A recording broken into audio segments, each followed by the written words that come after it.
അസ്സലാമു അലൈക്കും.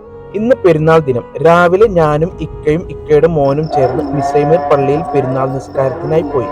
വലിയ തിരക്കായിരുന്നു. വിവിധ രാജ്യങ്ങളിൽ നിന്നുള്ള മുസ്ലിം സഹോദരങ്ങൾ ഒരുമിച്ച് അള്ളാഹുവിനെ ആരാധിക്കുന്ന കാഴ്ച ഹൃദയത്തിന് സന്തോഷം നൽകി. നിസ്കാരത്തിന് ശേഷം ഞങ്ങൾ എൻ്റെ ഭാര്യയുടെ വാപ്പയുടെ ഖബർ സന്ദർശിക്കാൻ പോയി. അവിടെ അദ്ദേഹത്തിനു വേണ്ടി ദുആ ചെയ്യുകയും അള്ളാഹുവിനോട് മഗ്ഫിറത്ത് തേടുകയും ചെയ്തു. ഖബർസ്ഥാനിൽ എത്തിയപ്പോൾ പുതിയതായി തയ്യാറാക്കിയ ചില ഖബറുകൾ കാണാനായി. നമ്മൾ കാണുന്ന ഈ ഖബറുകളിലാണ് ഒരു മയ്യിത്തിനെ കിടത്തുന്നത്.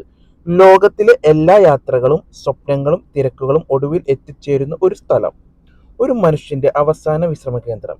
ആ കാഴ്ച കണ്ടപ്പോൾ ജീവിതത്തിന്റെ നശ്വരത കൂടുതൽ മനസ്സിലായി. ഇന്ന് നമ്മൾ ജീവിക്കുന്ന നാളെ നമ്മളെക്കുറിച്ചുള്ള ഓർമ്മകൾ മാത്രമായേക്കാം. അതുകൊണ്ട് ഈ ലോക ജീവിതത്തിൽ കഴിയുന്നത്ര നല്ല കാര്യങ്ങൾ ചെയ്യാനും അള്ളാഹുവിന്റെ പ്രീതി നേടാനും ശ്രമിക്കേണ്ടതുണ്ട്. ഖബർസ്ഥാൻ നമ്മെ ഭയപ്പെടുത്താനല്ല, മറിച്ച് നമ്മുടെ യഥാർത്ഥ ലക്ഷ്യം ഓർമ്മിപ്പിക്കാനാണ്. ഒരു നാൾ നമ്മളും ഈ മണ്ണിലേക്ക് മടങ്ങിച്ചെല്ലും എന്ന സത്യം ഓർമ്മിപ്പിക്കുന്ന ഒരു നിശബ്ദ പാഠശാലയാണ് അത്. അള്ളാഹുവിന് നമ്മുടെ മാതാപിതാക്കളെയും ബന്ധുക്കളെയും മരണപ്പെട്ട എല്ലാ മുസ്ലിങ്ങളെയും പുറത്ത് അനുഗ്രഹിക്കട്ടെ. ആമീൻ. അവരുടെ ഖബറുകൾ വിശാലമാക്കുകയും ചെയ്യട്ടെ. അസ്സലാമു അലൈക്കും. ഈദ് മുബാറക്.